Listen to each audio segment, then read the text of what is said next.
Okay, cool. So I think I'm gonna get started because I know Mzamo, we only have an hour, and the time limit is definitely not gonna be enough to get everything in. So I'm gonna kickstart so that we use the hour efficiently and we get as much detail as possible. Because I definitely know that it's going to be one of those sessions where it's going to be super inspiring. So, welcome everybody to the Thinkerneur exclusive interview with Mzamo, who is the CMO um, for Google Africa, and I think it's an absolute pleasure to have him here. So the purpose of the exclusive interviews is that usually with these sessions, and I see many of these sessions popping up now and then, is that everybody focuses on the work that the person does or the title. But the purpose of these sessions is to interrogate the human behind the name and the title. And I suppose it must be a strategy thing where we're trying to get the context and the nuance, because I think that sort of gives us insight and sort of shines the spotlight on where, when, what, how, why, and in this instance, why does Mzamo think the way he does? Why does he do or say the things that he says, which most of us deep down wish we could say? So the structure of the interview is 80-20, 80 being the focus on Mzamo, and then we can touch a little bit on the 20% in terms of the work. So Mzamo is a fascinating individual, and I think every time we chat, we actually run out of time to discuss things because everything he says is like sort of insightful, and you almost want to double click on what he just said, and it makes your mind go, "Oh my goodness, I didn't think of that. The way you just said it, it's so amazing." So I want to do it in such a way that literally every second is a sort of like a tweetable moment. So without further ado, I'll get into the questions, and the questions are not really like questions one, two, three, four, five. I'll kickstart the question, and then we can sort of get into the conversation. There's sort of like 4 or 5 parts to it, and then the last segment will be sort of like I'll take 1 or 2 questions from the audience. So Mzamo, uh, to you now. So the first question is basically just an intro, into who is Mzamo. Where do you come from? Obviously, you didn't just land into this industry. You come from somewhere, and I suppose the purpose of that is, I think that also gives us insight into why you say the things that you do. Are they informed by something? And I think the overarching theme is there a strategy? Have you thought about this thing? Is there a well thought out plan in everything that you do? When you go to this event, you say something, it sparks a conversation, people talk. Your last event, it sort of blew on social media. So I suppose the question now, we just want to understand where you come from, where did you study, and maybe a little bit into your career bio. Okay. Good afternoon, everyone. And I was born in Cape Town Township, Egugulethu. And I was born from a mother who was a product of early teenage pregnancy. And I guess she hadn't learned about prevention at that age. And she had me and my brother. I have an older brother at that time and we grew up in Egugulethu, and then because there were so many of us, and my mother ended up being a domestic worker at age 14, 15, because she had to drop out of school. And so she didn't finish school at that time. So then we grew up in Egugulethu, many, like most Black poor families. And then I also grew up in places like Valhalla Park, Cape Flats. So when Joburg people talk about drugs and drug dealers and gangsters, I don't think they know what a higher grade drug dealer, drug really looks like, what gangsters really look like. I've Yeah. seen a lot of people.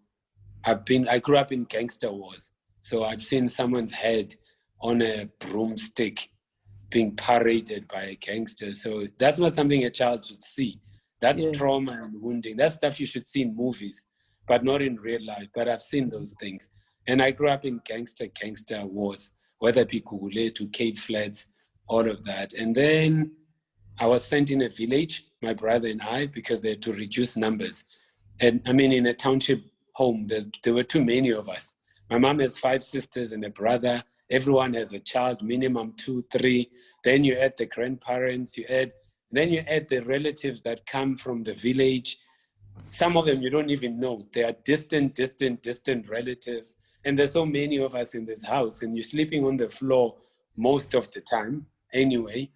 And I grew up at a time when we didn't have a TV. So next door, they had a TV. So you had to pay, I think you had to pay 50 cents or something to watch next door. But when they were about to eat, then they switch off the TV. So then you have to leave. And we watch from outside. You never watch from inside the house. You watch from the window. So you all poke from the window watching for 50 cents. So I remember those days very well. That's like serious deprivation and poverty. And I remember living in shacks, someone's backyard. And so that's my upbringing. And then village life. I loved village life, actually. As much as it was cruel from being raised by distant relatives who didn't love you or like you, which I advise, never send your kids to, just because we're all Black and we're all relatives, there are certain relatives you should not trust with your kids. And I've learned my lesson. So we were treated badly. It was a Cinderella story. We did all the work, my brother and I. But I also learned about education in the village. It became my safe haven. So I grew up in the village and I came back, which was a blessing in disguise, actually, now that I look at it, because I know village life. I know how to breed cows or goats or head goats. And I hate goats because they are really lots of work. I prefer sheep and cows and dogs. Those are my favorite animals. And so I moved back to Ekugletu because my brother and I protested. So my first protest in life was protesting not to go back to a village. I lost the first 2 years, the protest. The third year, we went on a protest, like serious protest, hunger strike, like we're not going there again. And finally we won. And they said, no, we can stay in. They said, definitely, you're not going back. Stay at Guguletu. And then my mom got married to my stepfather. And we moved into another shack at Guguletu, NY1. Then we moved to another shack, NY50. So we kept hopping in people's backyards, shack dwellers, basically, in people's backyards. And I remember someone once refusing that I play with their kids because I was a shack dweller and they were the landlord. And I remember that I was a kid, but I remember it wounded me that someone could say that in my face. And so that was really hurtful. And I hope that people don't do that to other people. And we're both poor anyway, and we're Black.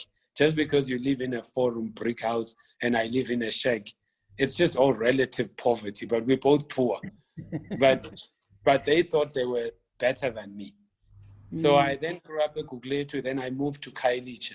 So when Khayelitsha was built, RDP houses in Khayelitsha, I tell people that the ANC didn't start RDP. The National Party started RDP, and they built them better. And that's just the truth. They were a lot more firmer, stronger, and they're still standing to this day. So whereas the ones that were built by ANC, probably half of them are collapsing now. So we grew up in Xhosa, they called it Vezinyao. And Vezinyao basically means it's so small that when you sleep, your sort of feet or legs are outside the house. And so I grew up there. There were like 10 of us plus in the house, my sisters and my brother, my mom and my dad, and we always slept on the floor. So I grew up sleeping on floors probably till high school. I didn't know much about a bed. A bed was a luxury. And the only first time I actually had a bed to sleep on was at UCT, at varsity. That was my very first bed. I remember sleeping on a bed alone. and not kicking anyone. And so that I remember. So then I went to Kailicha, studied in Kailicha High School. It was called Luhlaza. I studied there. I was good at school. I did well at school. And then I got a scholarship to go to the US. I hated the US. Then I came back and I got a scholarship to go to UCT. So I went to UCT. I studied at UCT. I was a teacher and a tutor at UCT. I started programs to help Black kids who are like me from villages, rural areas. So we did programs on maths, stats, economics, the subjects Black kids were failing. And I translated them into cultural relevant examples. Instead of using a casino, I found examples that were relevant. Instead of using blackjack, I found examples. So that's how I started my activism, really. I think when I look back, it started in high school when I became a scout. And then it started when we started an NGO when I was in high school. It was an NGO. It was called Kailicha Action Group, and we were all about. Our whole thing was we don't need to save the rhino.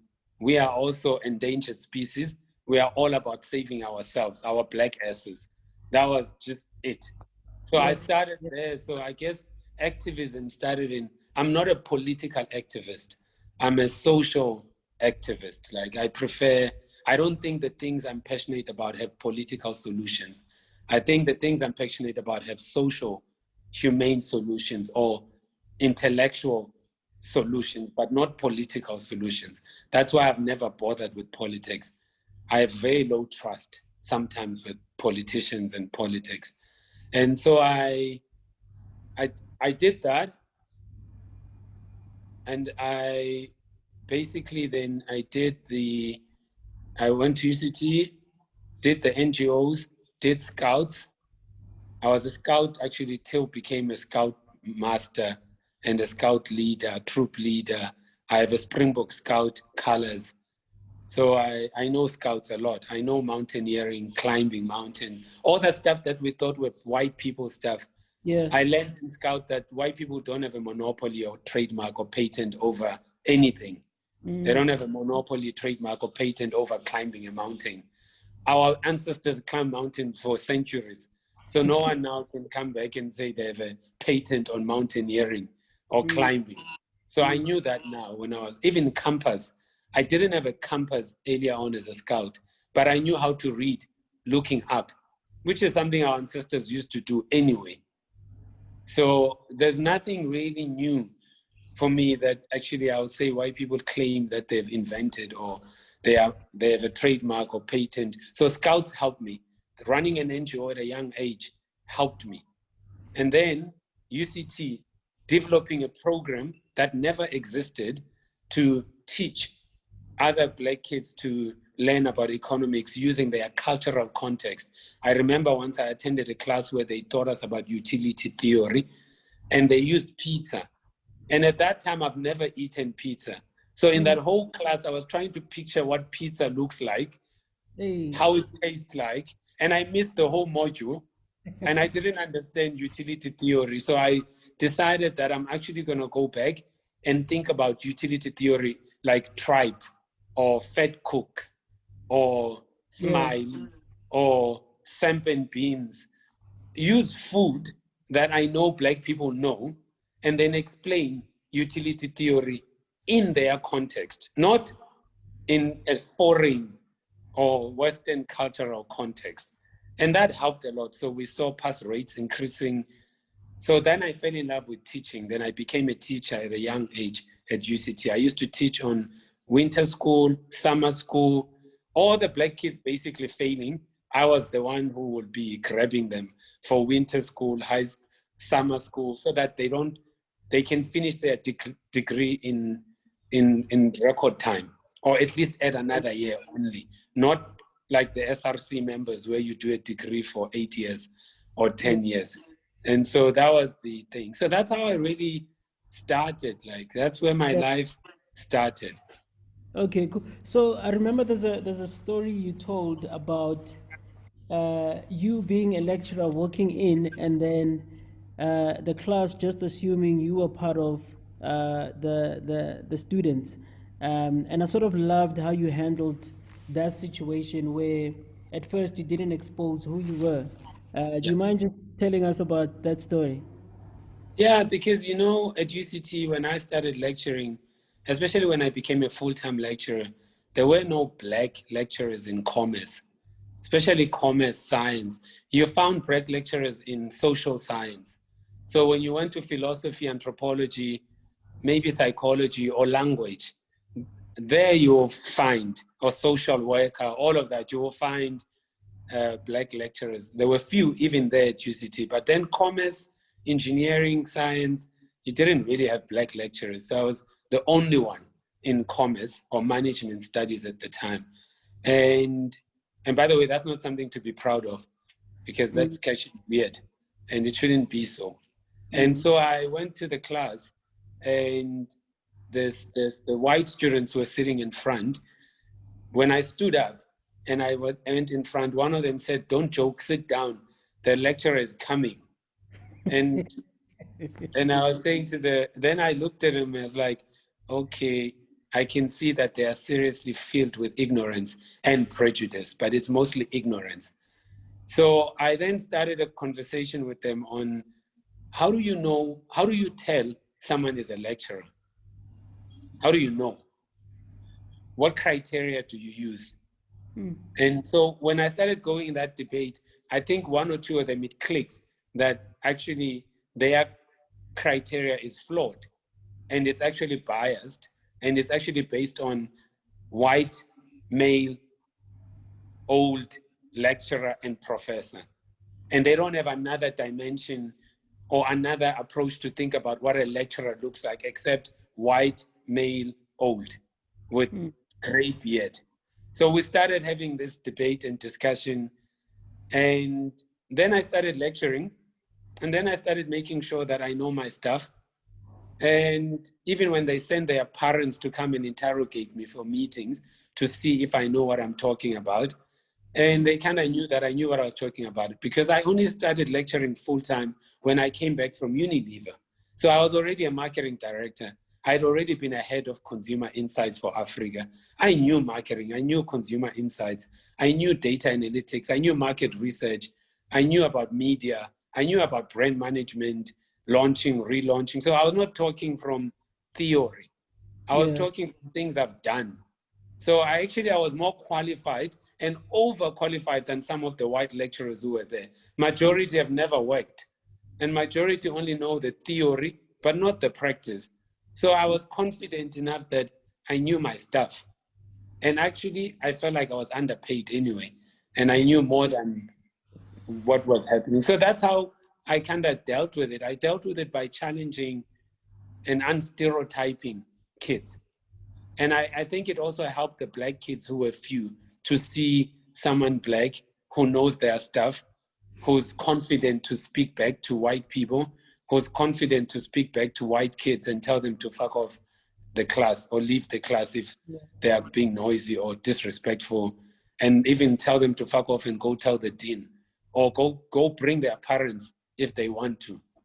So that was kind of the thing that it helped. But also, when I was at UCT, I was running a consultancy, and my consultancy was making 3 or 5 or 10 times more than the salary I was earning as a teacher. So I did have fuck off money. So I've always had fuck off money. So I was not dependent on the lecture salary. yeah, So I had side hustles, and I had my consultancy, which was making way more money than lecturing. And I knew that I could stop lecturing and still be okay. yeah, And so what helped me, even with lecturing to a predominantly white students, was that I had fuck off money. yeah. And what So also wait, helped wait. me, yeah, I'm gonna stop you with the fuck off money. I think it's a concept that we're going to unpack a bit later, yeah, because I think it's a very interesting concept to tap into. So now we're getting into the topic at hand, which is yeah, your social and corporate courage, yeah, which is where the fuck off money concept comes in. yes, So before we get into it, I just want to lead into, in our previous conversation, you spoke about the importance of dealing with yourself. When you jump from one job, particularly as a black professional, you work here, you're dealing with your own personal traumas as a black being, and then you're dealing with prejudice, and you're dealing with racism, and then inevitably what happens is I go to the next one without even dealing with the situation here. And ultimately, I'm met with the same issues. It's Yep. still me with the same issues. And you spoke about the importance of dealing with yourself. And I'm not sure if you remember, the concept you spoke about was, taking stock of your kingdom, seeing yourself, unpacking yourself, interrogating yourself to a point where before you leave your job, you have to deal with the things here so that when you get to the next place, you are much better off. And Yep. before you answer that though, I'd like you to give us sort of your career journey. So when I first met you, you were still at Nike. So if you can just go straight into your career in terms of where you started until where you are, just very briefly before you Okay. answer the question. All right. So where I started at UCT as a teacher, and then I went on a mock-up interview. I wanted to test my interviewing skills with different corporates, which UCT was running at the time. Then I got interviewed by Unilever. I got interviewed by 7 or 10 companies, but I was actually doing it to just learn about interviewing skills, how I do, how I perform. I'm always into continuous learning and improvement. So I was curious about how I would fare up. And then while I was there, I got interviewed by an HR director at Unilever. And the following day, he called me and he said, I really like what I had on your mock-up interview. Would you like to come for a final panel interview at Unilever? And then I said to him, but I didn't apply. He said, yeah, but doesn't matter. Just come. And then I thought to myself, I've never been to Durban. And then I asked him, are you going to pay? And then he says, we'll pay. I said, I want to fly. I'm not taking a bus. And then he says, sure, we'll pay for your flight, return flight. Then I said to him, I will stay. I will be there. I'll come. If I don't only come for the interviews, but you extend my stay another 3 or 4 days so that I can make an informed decision whether Durban is a place I like or not. And then he said, yes. So I went to Durban. I got interviewed. And at that time, I'm a statistician.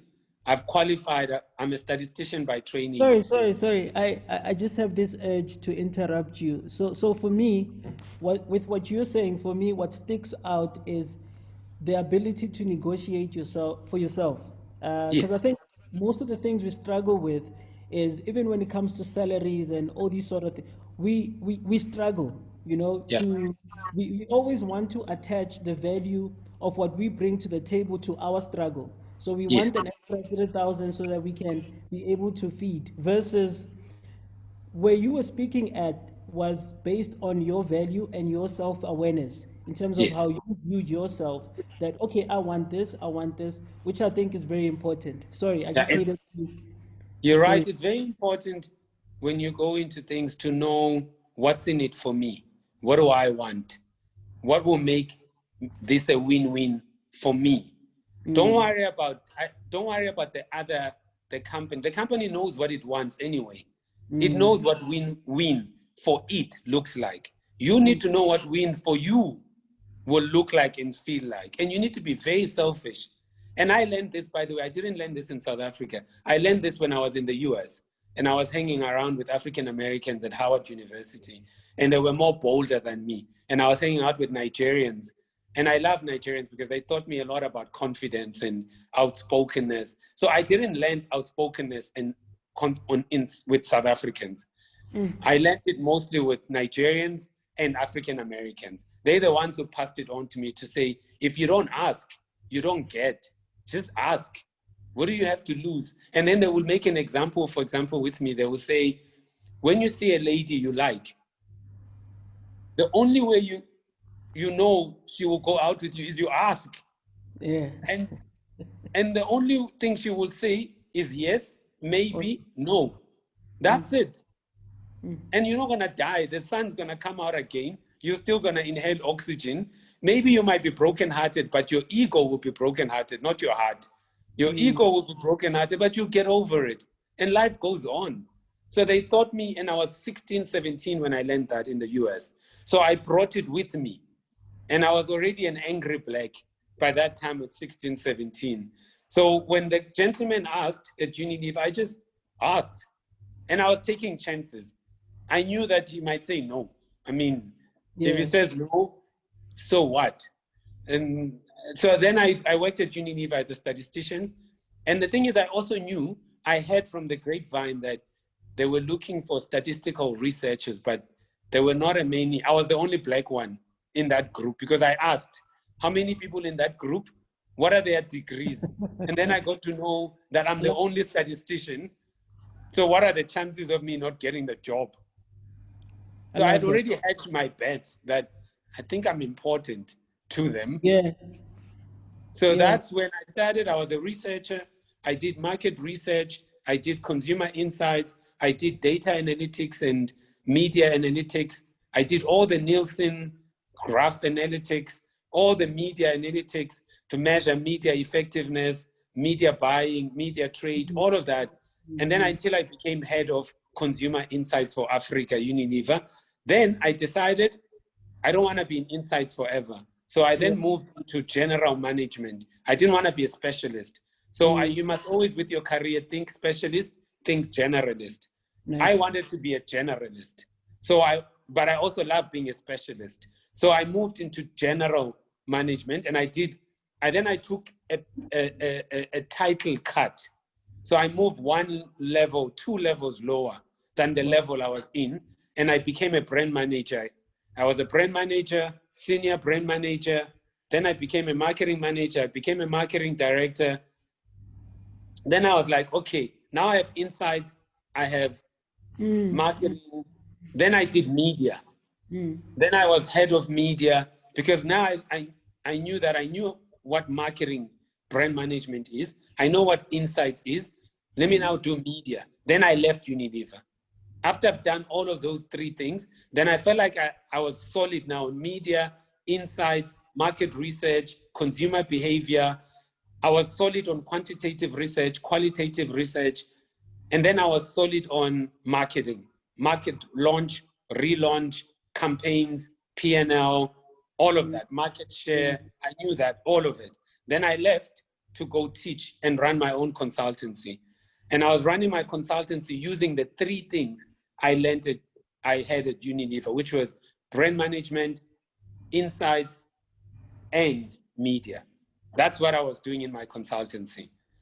So just to interject, I think this is an important point, particularly for me, right?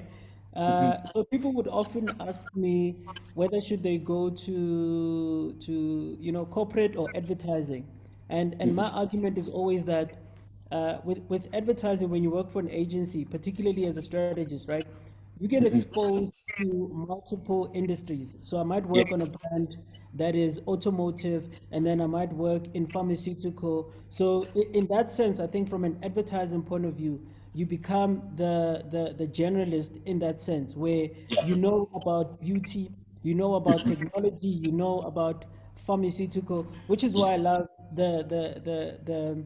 the strategy section where you dabble into different things. And the other thing that you made me think of was this idea of experience, right? So sometimes you get one person being a specialist in one thing, and they do odd jobs here and here. Maybe there's a big project in the middle of the year, and then there's nothing. And then over a decade, they say they've got 10 years experience because that's how long they've been working. But if you were to quantify that to proper experience, for me personally, I don't know how to calculate it, but for me, it almost gives me the sense that you probably have about 2 or 3 years experience. If you were to quantify, not in how many years you work in, but the amount of work that you're doing. So, which I think is a great point. And I think for many others, there was somebody who was asking me a question about whether what they've done qualifies as experience And I always tell, especially graduates, you know,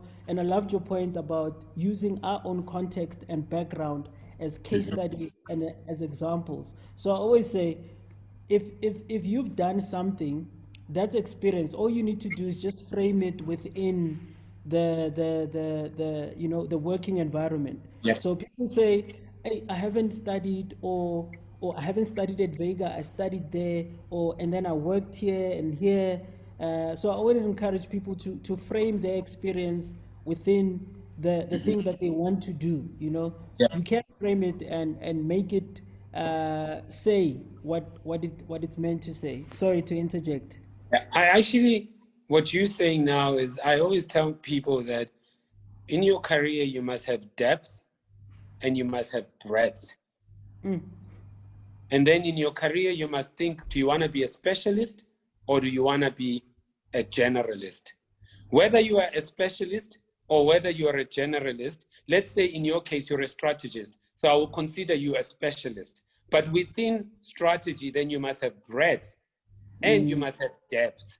And what I mean by breadth is what you've said now, as in you've worked in multiple industries, multiple brands, you've dealt with multiple CMOs. That gives you breadth. Then the depth is the tenure in the job. And the years is not really what matters. It's the quality of projects that Yes. you've done that gives you the depth. So Yes. in my case, for example, I've been lucky in that I had quality of projects. It's not number of years. People like to confuse depth as number of years. No, depth is quality of what you have done Yes. in the year. Someone can be in a job for a year, like me. I was at Nike for 5 years, but at Nike I did World Cup 2010. Someone else at Nike could be there for 10 years and not do a big major event at Yeah. Nike. And Yeah. I did World Cup 2010. Now, that on its own is equal to 20 years, just on its own. And that's depth. When someone asked me, what did you do when you were at Nike? I was like, I was chief marketing officer and I led the World Cup 2010. And that immediately does it. Because when I say World Cup 2010, how many people don't remember World Cup 2010? And how many people, and we've won lots of awards there, creative, market share, you name it. We built the Nike football training center in Soweto, never been done before. I can tell you things we've done that have never been done before, which ended up being global best practice. And they were done in Brazil 2014. So I can tell you that I have depth and I have breadth. When I was at Unilever and I was in marketing, I did projects that were big enough that when we now look at it, we're like, whoa, okay, he was part of that team, part of that brand. He launched that brand. He relaunched that brand. You see, so I Yeah. have depth, but I also have breadth. And my breadth is I have marketing experience, I have insights experience, I also have media experience while I at Unilever. Then I joined Nike. Now I have sport experience and I have sponsorship experience. And also my luck at Nike, all the Nike stores were opened at the time when I was at Nike. So I now know retail, how to open a store, Yeah. how does merchandising work in a store? How do you calculate revenue per square meter in a store, profit per square meter? How do you calculate footfall? What does merchandising, what does a window do? What's the role of a prop, a mannequin, design of a store? I learned that at Nike. So now what did I get? Depth. Then I Yeah. leave Nike, I go to Vodafone and Vodacom. Now I go to Vodacom intentionally. I wanted to learn about the mobile phone. I wanted to learn about mobile technology. I had already learned about marketing. I knew marketing. I came from the University of Marketing at Unilever. So I Absolutely. knew that. So now I wanted to learn about how technology works, the future, the mobile phone. I knew the mobile phone is the thing. So I wrote down on my life plan, I'm very deliberate and intentional. I wrote down, I love that. I need to know about mobile phone. So I wrote down and I said, Nokia, Samsung, Huawei. Then I wrote Vodacom, MTN, AT&T. I wrote those. Then I said, that's where I need to go. And most people won't believe this. I don't have a job I've applied in. Even the Nike job, I didn't apply. I just wrote it. I need to be part of World Cup 2010. That was my thing on my life plan. And then this headhunter called me and said, hey, the office of the president is looking for a chief marketing officer. That was Thabo Mbeki at the time. So I went there. And then the same headhunter said to me, those politicians don't like you. They think you're rebellious. And you talk back. Oh, by the way, I've got another gig for you. Nike is looking for chief marketing office. Why don't you go there first? I think you will fit perfectly at Nike, not in government. And that's how I got the Nike job. And then I wrote down Vodacom, MTN, Nokia, Samsung. And you won't believe it, Vodacom called. I wanted to work for MTN. And Vodacom, because I thought MTN was black-owned, had black CEO. So I was looking forward to it. And I've never worked in a company that's black-owned, black CEO. And I wanted to know how it feels like. And I wanted to learn about mobile phones. And then Vodacom called, and they were looking for a CMO. And I went with Vodacom. I went to the interviews, and I got the job. And then I started there, and I was learning about the mobile phone. And I was learning about network deployment, infrastructure, what 4G, 3G, 2G, 5G is, what fiber is, what Internet of Things is, what quantum computing is, what AI is, what big data analytics is. So I deep dived into those things because I was there as a student. As much as I was a CMO, I was a student. And I wanted to know about those things. So I used Vodacom to learn. When there was a course, I was the first one to apply and register because I'm a student, I'm learning. And then when I finished my time at Vodacom, I then said, I want to move into an OTT. I want to move into a company that now complements what a mobile phone does, which is now reasons to consume. People are using Facebook. So I wrote Facebook, Amazon, Google, Alibaba. I wrote those as my Microsoft. So I wrote those 5 as the places I want to work in. And you won't believe it. I was giving a reference for Anwar Yapi for Google. And the HR lady who was asking me to give the reference then said to me, you won't believe it. We actually have your name on our database. Would you like to be considered for a job at Google? Hey, man. Then I was like, okay. Nice. And then that's how my career has evolved. Like I've just always had a deliberate, intentional plan, and I write it down, and I believe in my ancestors, and I believe in God. So Mina, I write things down, and I burn in paper. I tell my ancestors, this is what I want. Yes. And then I pray to God, because Mina, I was an altar boy. So for me, Jesus Christ and my ancestors don't conflict. They're all in one place. They swim in one tide for me. So I mix all of them up, and I tell my ancestors what I want, and I tell Jesus what I want, and I tell anyone who cares to listen in the heavens, this is my plan, because in the scripture it says, God has given you a spirit of power, love, and sound mind. And then it says sound mind. So I use the sound mind, and then I tell my ancestors, this is what I'm thinking. This is where I want to go. If it's not meant to happen, please make sure it doesn't happen. If it's meant to happen, please guide me and make it happen. And so far, that's how my career. That's amazing. I think what you've just articulated is the purpose of strategy. You know, that clarity and focus and vision. I'm just looking at the time. So I want you to talk about your mentorship approach, and that thing hit me when you spoke about when people want mentorship from you. What I got was that, in fact, most of the work lies with the mentee, right? Yes. But before that, before we get to that, this is the second last part of the thing that I want to interrogate. In your social and corporate courage, I'm seeing themes in the things that you talk about, and I know you've got daughters, you know, in terms of advocating for the female, and I think Yeah. it goes much broader than that.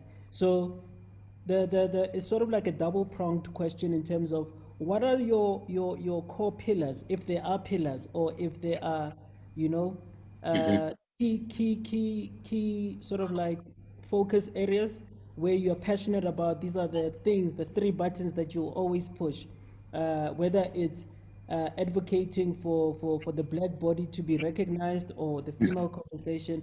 What are those things? And I think the second part to the question is, what is the importance of speaking up, whether socially or in a corporate environment? So my things that I'm passionate about are actually linked to my values. So for me, it's more the values first, that I know that my value is freedom. My values are actually, I've got three core values. And then the last one, it's 3+1. Those are my values. And the first one is freedom. The second one is respect. The third one is Ubuntu. The plus one is try. I consider trying a value. And for me, Okay. the reason I have tried is because my name is Mzamo. And my name, it means just to try. It's just try it. It means effort. So those are the four things. So that's what guides me, actually. I'm trying to stay true to my values. And then what also guides me is my purpose and mission in life. And my purpose and mission in life is heaven on earth. And my payoff line, I have my own payoff line, which is to put God's face and soul in money. That's my payoff line, to put God's face and soul in money. So I'm guided by that brain key. So I have a brain key, a personal brain key. And it's got values, it's got a mission and purpose, it's got a payoff line, it's got roots. I love that. And so I'm guided by my brain key.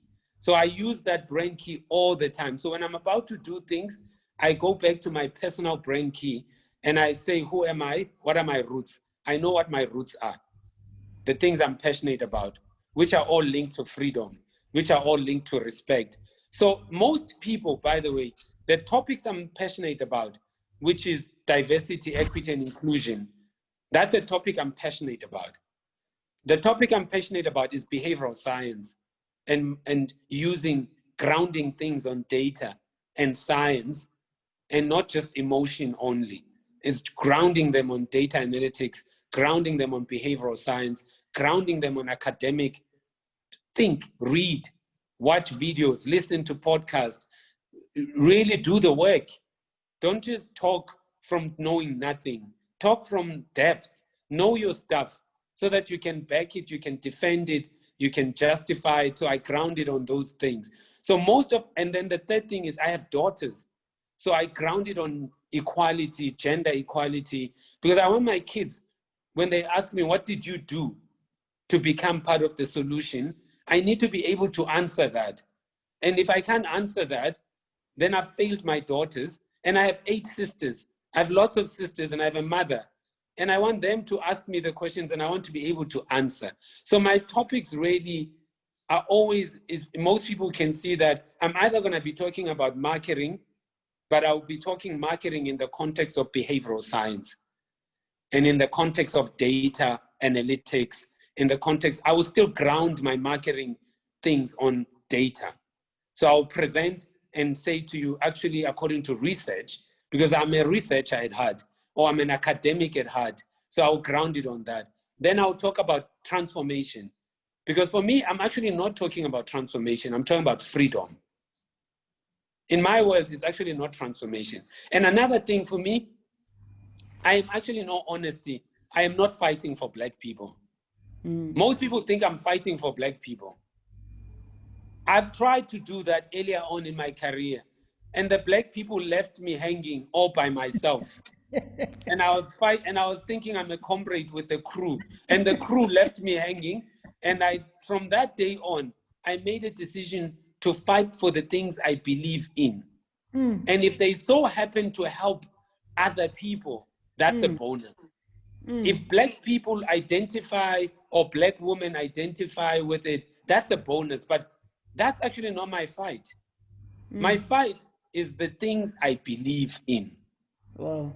And because at the end of the day, if I were to be like Steve Biko talks about, if when he got jailed, he died alone. He didn't die with the Black Consciousness crew. No one came and said, no, we're dying with you. He died alone. So I want causes where if I were to be persecuted, like sometimes I am, like I don't get invited in certain places, I'm okay with that. If people have BE deals, they don't want to get me involved because I talk a lot, then that's fine. But I will be persecuted alone. Jesus Christ didn't die with his 12 disciples. He died alone. So I do things that if I were to be persecuted and if I were to need to die alone, I'll be at peace with it. And that's how I do it. That's where my courage comes from. It comes from values. It comes from my convictions. It comes from, in all honesty, I have enough portfolio of evidence to say the things I say, and no one can challenge me because I've got enough badges. I've got enough trophies. I've got enough merits. My CV says what I've done. So I don't have anyone to doubt me. I don't doubt myself, and no one can challenge. And also, I am well read. I read a lot. I know a lot. I research a lot. So when I'm going to share with you a topic, I don't just, when I was writing that thing for NetBank, when I reached out to you and I said, I'm doing this thing, what do you think? I'm researching. I'm asking thought leaders on the topic. I'm grounding it on research. I'm grounding it on data. So when you come to challenge me, you better make sure you know your story, because I know my story and I'm confident in my story. So that's why, and then the last thing for me that gives me the courage, as I've already said to you, I have money. I have fuck off money. And this is the truth. So when I'm at work, I'm not worried about getting fired. I'm not worried because I know I'm not broke. I know I've got money to last me another maybe 5-10 years. And at least I can get another hustle. I know I've got options because money is a measure of options and choices. It's not measure of happiness. It's a measure of options and choices. And the more financial freedom and security and independence you have, the more options and choices you have. And then the more courage you can have. I have courage partly because I know that I have fuck off money. And I know that if someone says to me, you're fired, I'll be like, okay, fine, thank you. I'll go do something else. And I also have options, by the way. I have side hustles. And I know I can go teach full time if I want to. I can run my own consultancy tomorrow. I've done it before, so I can do it again. So you see, I don't only just have fuck off money. I have fuck off options. Nice. So you should not just have fuck off money. You should also have fuck off options. I have those options. And I can do it tomorrow. And some people don't even know because I don't brag about those things. I mean, I do teach at Harvard.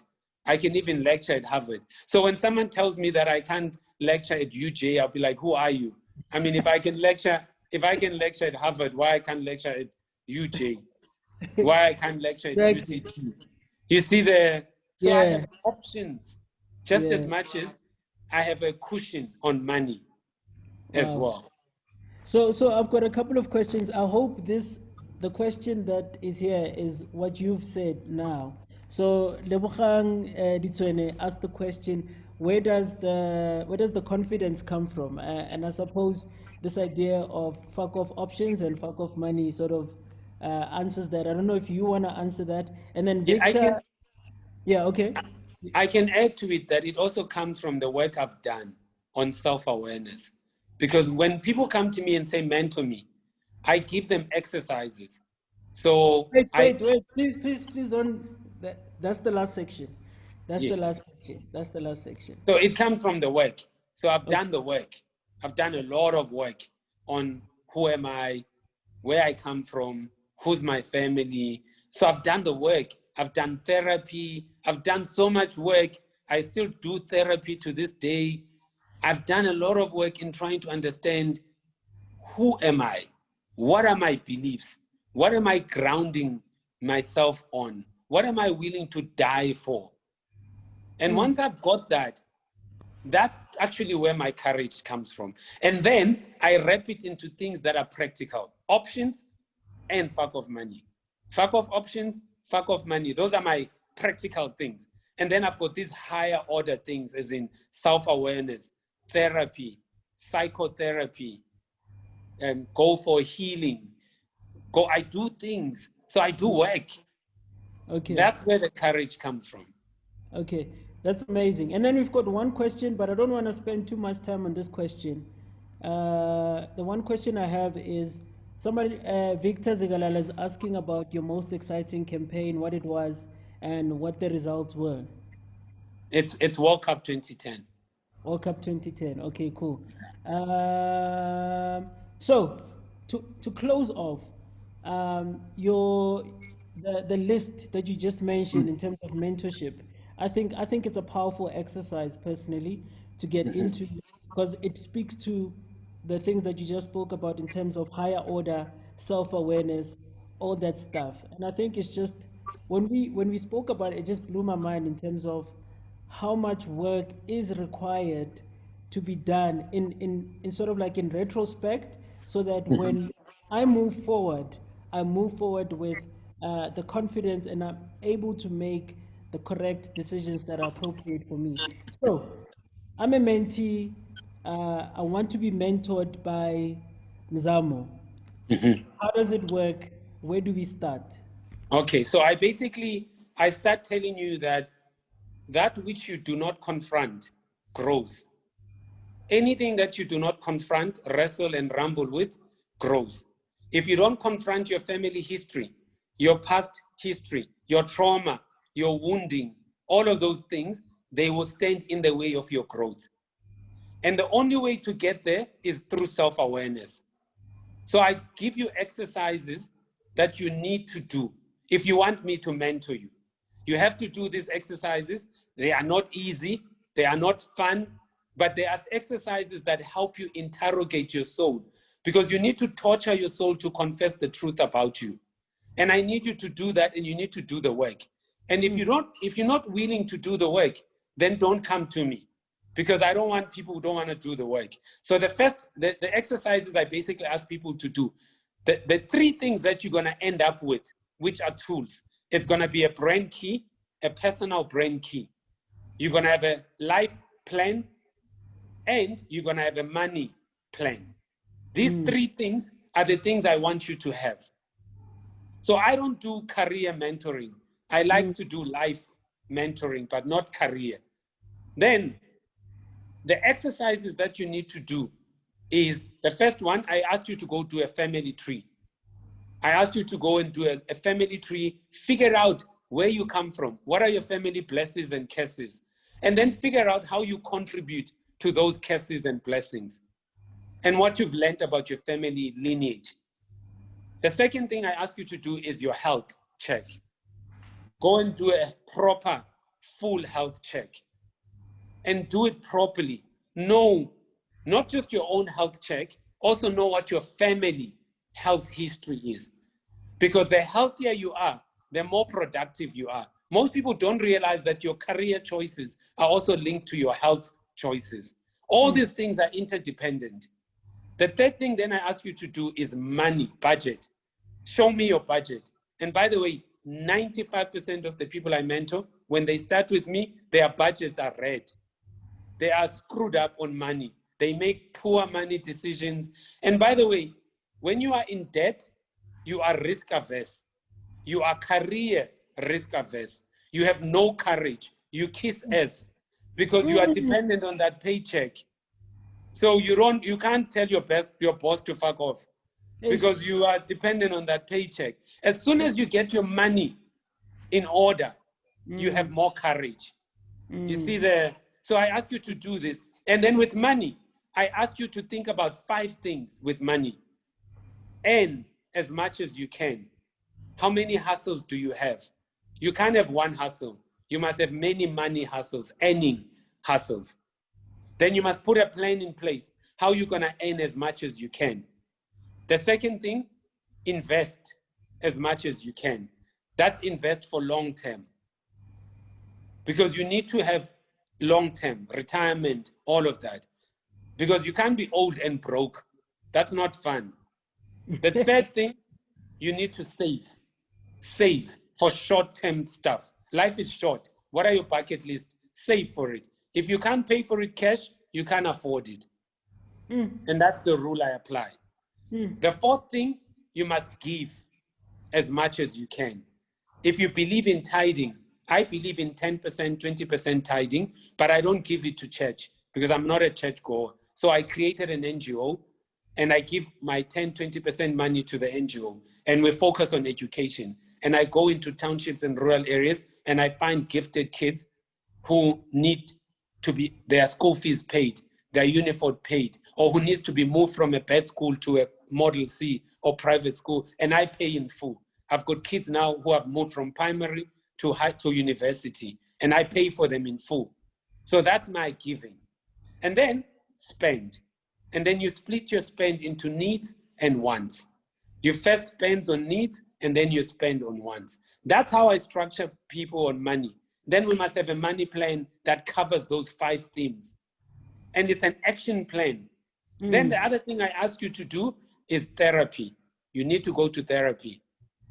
Most people want to go to therapy when there's a problem. I actually think we should all go to therapy as a proactive measure, not as a reactive measure. Don't go because you are depressed. Go because you are trying to discover who you are. You are trying to discover. That's the 4th exercise I ask people to do. The 5th exercise I ask people to do is personality tests. Go and do as many. There are many free and ones you can pay for, like Myers-Briggs, True Colors, 16 personalities. Do as many personality tests as you can, and go and invest in a psychometric expert who can give you what it means, what it says about you. Do the work. That means you're going to have to pay sometimes someone, but that's a great investment. It's got a high return on investment in a long run.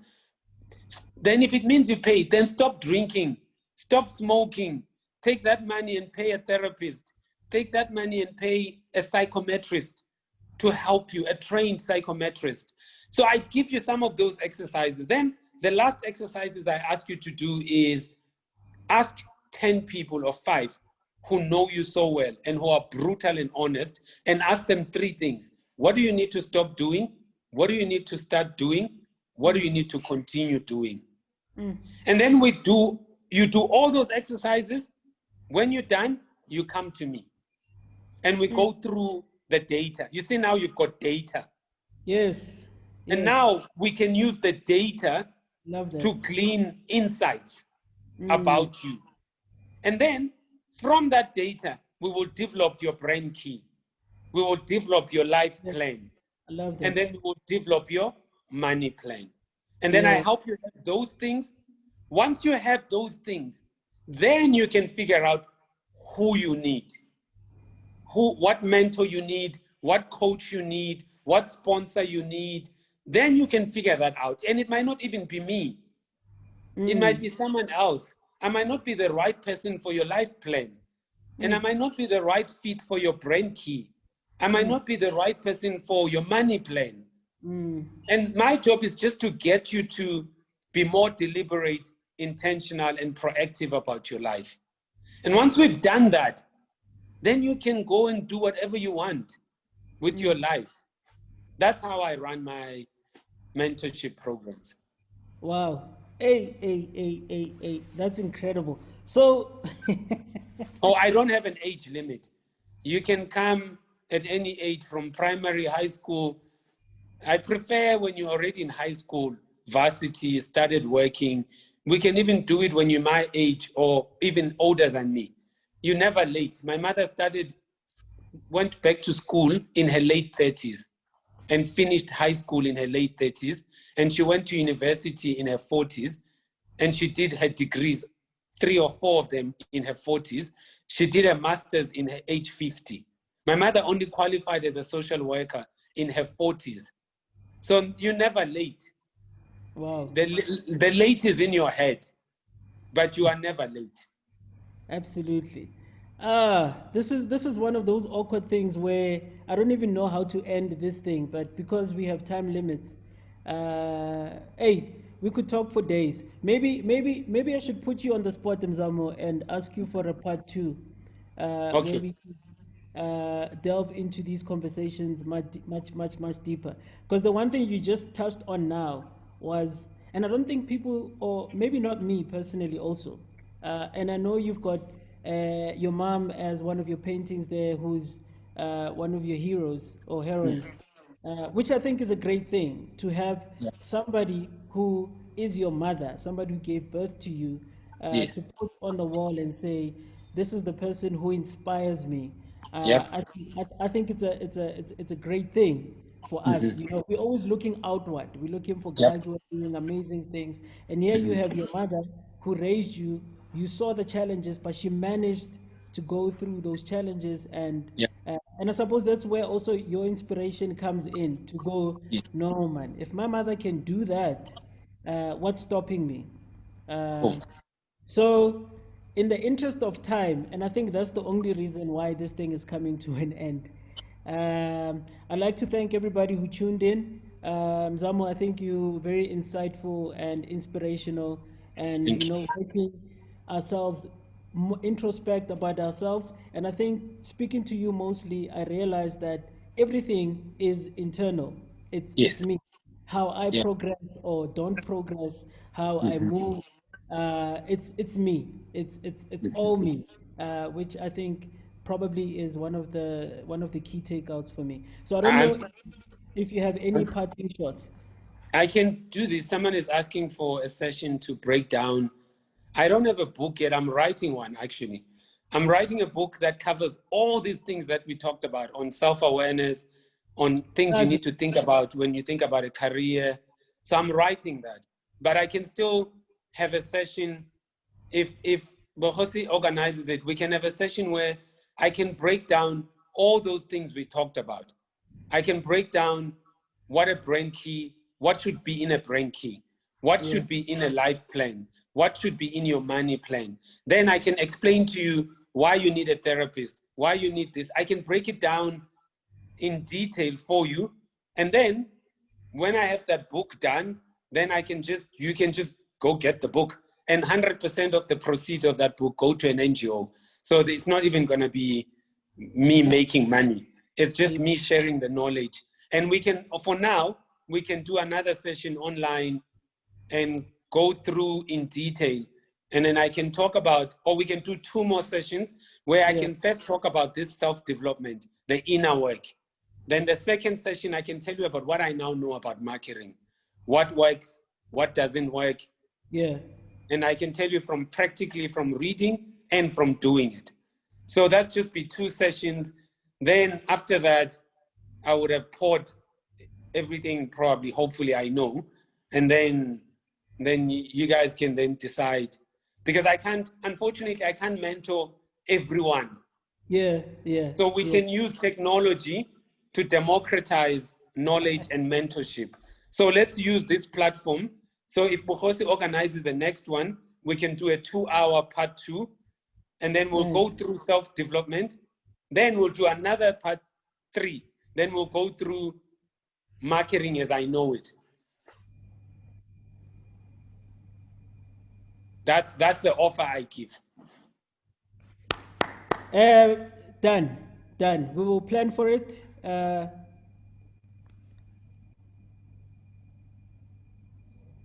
Okay, fantastic. So thank you, everybody. Uh, we accept. People are accepting. People are ready. So we'll Yep. plan for it, and you and I will engage in terms of when and how. Super. Thank you very much. Awesome. Thanks, everyone. Thank you. Thank you guys for tuning in to the exclusive interview with Mzamo. The topic was the psychology behind Mzamo's social and corporate courage. Thank you. With that, it's the end of the session. Thank you very much, Mzamo. We'll keep Thank you. chatting. Super. Bye, everyone. Cheers, guys.